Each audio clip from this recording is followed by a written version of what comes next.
Hey, what's up? Just coming to you from Barcelona, Spain, out here on my massive balcony, my whole 1 footer. No, it's half a foot. What am I saying? Half a foot balcony, world's smallest balcony. Pretty cool view though. Little courtyard. In this video, I want to tell you the 3 fatal flaws that I see almost all contentpreneurs making when they're just starting out. And these fatal flaws are preventing contentpreneurs from making the money that they want to make. Let's be real. As a contentpreneur, you're not putting in this effort into your business to struggle. You're putting in this effort into your business because you want to make money. You want to make between 5 and 10 grand a month at least as a minimum. And yet I see so many people failing to hit the mark because of these 3 fatal flaws I'm going to tell you in this video. And the reason people who are making 5 to 10 grand a month are making 5 to 10 grand a month is because they understand these fatal flaws and they don't make them anymore. And I know for the rest of my life, money's never going to be an issue ever again because I understand what I'm going to share with you in this video. So let's get into them. Fatal flaw number 1. I was at the park yesterday and there were these pigeons, and pigeons will flock. Pigeons will come in droves, and there must be a word for a bunch of pigeons. I don't know if it's called the flock or what, but they say flock of birds. I guess pigeons are birds. Flock of pigeons. They will come and swarm you if you have the right food. If you don't have the right food, one pigeon will come, it'll taste the thing that you threw, and then the other pigeons will look, and if that pigeon spits out the thing that you gave it, the other pigeons won't care. It's very interesting. So I was at the park and I had a bunch of fruit, and across from me, there was these kids being swarmed by pigeons because they had like bird food. I don't know what they were getting, like seeds or something. And they had like hundreds of pigeons all over them. It was incredible. They were like, the pigeons were like living on these kids. It was insane. And I was like, wow, that reminds me of a really good offer. Like people just want it so bad. And so I was like, oh, I'm going to see if I can get pigeons to come and swarm me as well, because that's kind of cool. So I had my piece of banana. I had a piece of pineapple. I threw the piece of pineapple. One pigeon came, boom. It took a little bite. Other pigeons take a look, and then they just spat it out, and the other pigeons didn't care. Not a single other pigeon tasted it. Didn't care. Then I threw a piece of banana. Same thing, nothing. And I'm like, wow, this is just like putting out a really crappy offer. Nobody cares. So this is the first mistake, is the first fatal flaw, is not offering something people actually want. If you give pigeons the food that they want, they will swarm in droves and flocks, whatever you want to call it. There'll be so many pigeons, you'll be able to handle it. That's where you want to be in your business. You want to have such good food for people that they just keep coming and coming and coming and coming and coming and coming and coming and coming and coming, and you know you're never going to have an issue getting leads ever again. So first fatal flaw is not offering something people want. You gotta understand what people want. And in life, we are all motivated to move towards pleasure and move away from pain. Those are the only 2 motivators. How do we move towards pleasure and how do we move away from pain? And if you can position your offer in a way that gets people closer to pleasure and further away from pain, your offer will do really, really well. Which is why it's incredibly hard to make a lot of money teaching yo-yo, for example, or teaching people how to do cartwheels, because there's not that much pleasure in doing cartwheels, and you're not really moving that much further away from pain by being able to do cartwheels. So it's a tough one to sell. You look at all the top offers, whether it's weight loss or building muscle or relieving chronic pain or making money or overcoming chronic illnesses. Like, these offers clearly move people away from pain, and they clearly move people towards pleasure. And the clearer your offer can be, the clearer you can stand in between those 2 and say, hey, my offer gets you closer to pleasure and gets you further away from pain, the easier it's going to sell. So that's the first fatal flaw. The best contentpreneurs are the ones, they're all selling more or less the same thing. They're all selling something that moves someone towards pain, or moves someone towards pleasure and away from pain. That's it. Now, if you're selling something high ticket, like if you have like $1,000, $2,000, $3,000, $4,000, $5,000, $10,000 offer, like higher ticket in the thousands, you're only going to be able to sell one of four things. You're only going to be able to sell pain relief, beauty enhancement, wealth gains, and relationship goals.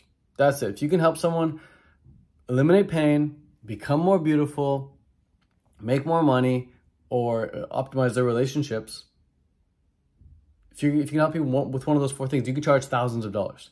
If you're not going to help someone with one of those four things, then you can still make some money, but not as much. You can still make a lot of money, but you can't charge as much per offer, per sale. So for example, like if you're teaching yoga, for example, you're not going to charge thousands of dollars for some yoga practice. You can even get yoga certified for like a couple $100 nowadays. Like, people pay very little for anything other than those four things.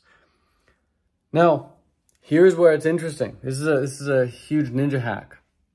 If you're sitting here watching this video thinking, oh, but I can't help people with their relationships, I can't help people with their money, I can't help people with their beauty, I can't help people eliminate pain, so therefore I'm screwed and I can't do this, I can't do this high ticket thing.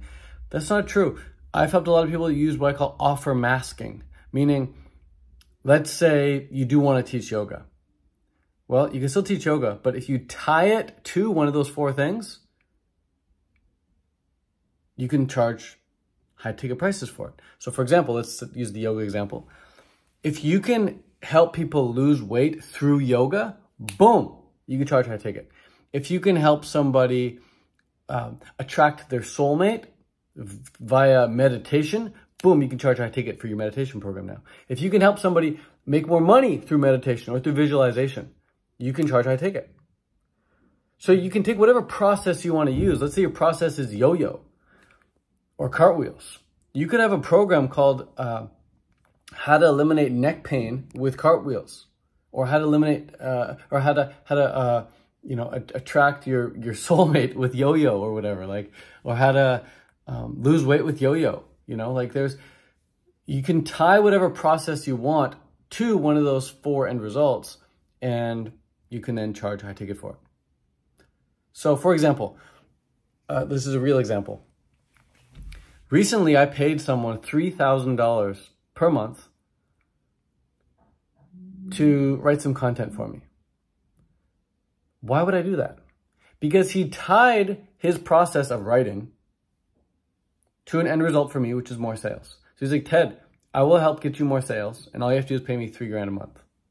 I'm like, okay, well, how are you going to do that? And he's like, I'll write these posts for you and it'll make sales. I'm like, okay, cool. But if you just said, hey, Ted, I'll do writing for you, like, I'm not going to pay for writing. That's silly. But because he tied it to an end result, he said, I'll help you make more money. Boom, now I'm paying for the writing. So that's fatal flaw number one. And then the correction you can make is tying something to the end result. Tying the process to one of those four end results. You can charge a lot more money for it, make a lot more money, a lot faster. Fatal flaw number two is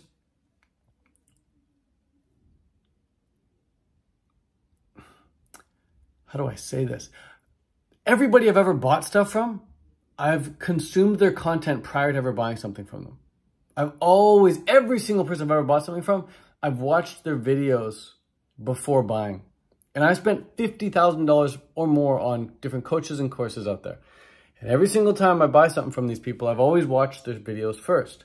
And so the fatal flaw I see new contentpreneurs making is they're not making good content. And by good content, I don't mean like high production value. I mean content like I'm making right now for you. Just stand on your balcony, take out your phone and talk and give some game. Drop gems.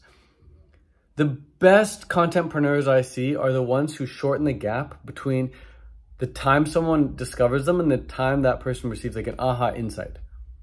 If you can give people insight to make people go like, oh, wow, that makes sense. Or, oh, that's cool tip. Or, I should write that down. It's a really good tip.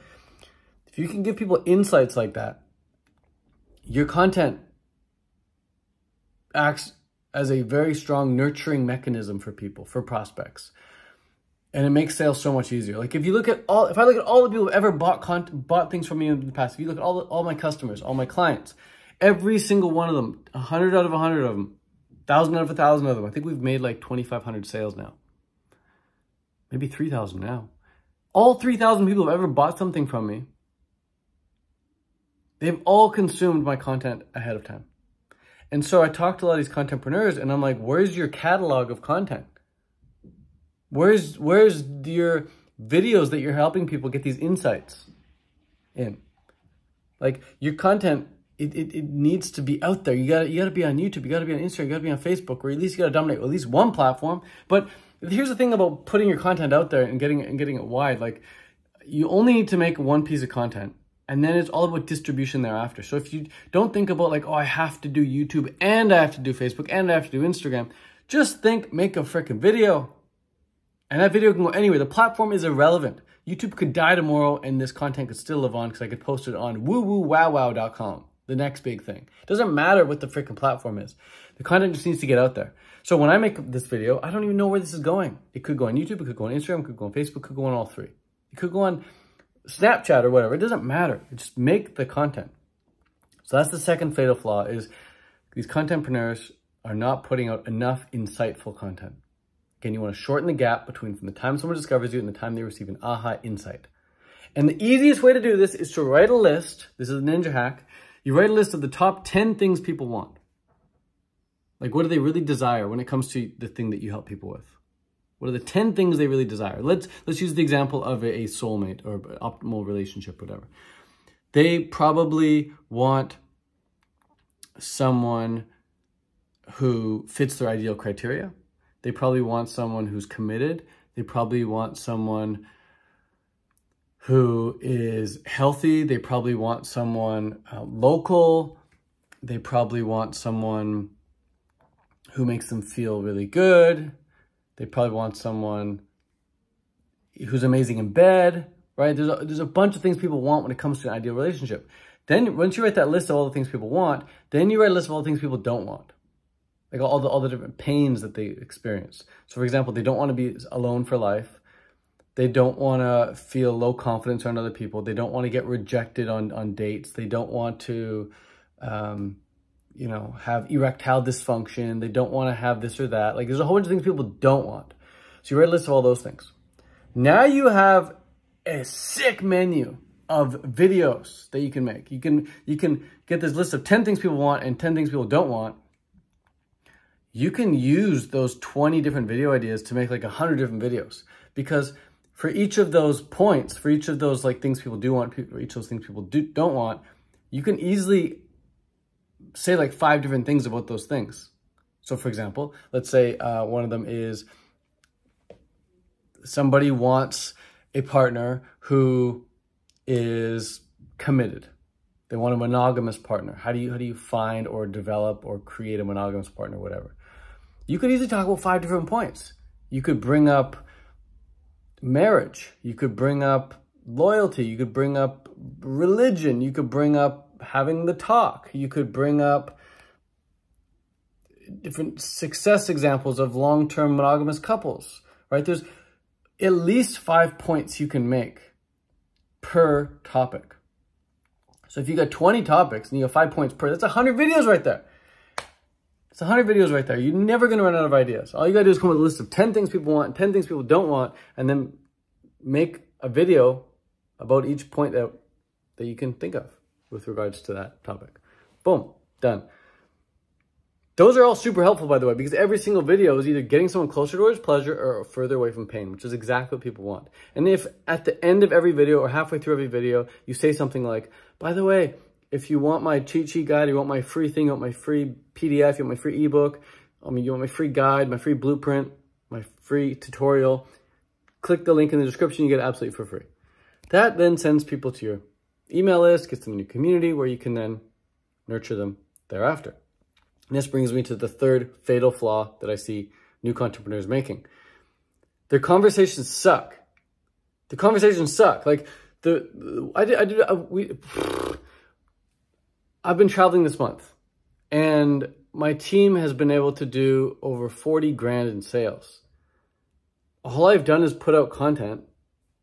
I've generated these conversations, and my team takes care of all the closing, all the selling for me.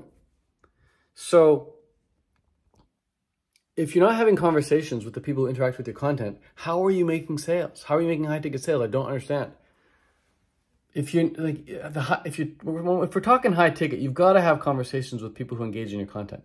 If you don't care about high ticket sales, you just want to make low ticket, you can automate the entire thing for sure. You can automate the funnels, you can automate this emails, you can automate the upsells, you can automate everything. But if you want to make high ticket sales, you need conversations. And you yourself don't have to have the conversations. You can build a team out that has those conversations for you. But when you're just getting started, you have to be able to generate enough conversations to be able to hire team members to have those conversations. So that's the third fatal flaw I see people make, is the conversations suck. They don't know how to talk to people in DMs, they don't know how to talk to people on the phone, and they don't know how to close the deal because they don't know how to have conversations. So if you want my full course on how to succeed as a contentpreneur that walks you through exactly what to say in those conversations, what kind of content to be putting out in more detail, how to set up your business flow, what the best offers to make and the best platforms to use for those offers. If you want everything all in one as a full meal deal course, you can grab my Contentpreneurial One-on-One Success course. I'll put the link for it in the description. When you go to get it, it'll take you to my community. Inside the community, you'll get full access to the Contentpreneurs course. So hope you found this video helpful. I know I would have found this helpful if I watched it a few years ago. And the advice I just gave you in this video is the exact same advice I give to my paying clients. So do with it what you will, and I'll see you in the next video. All right, peace out, ciao for now, much love, adios.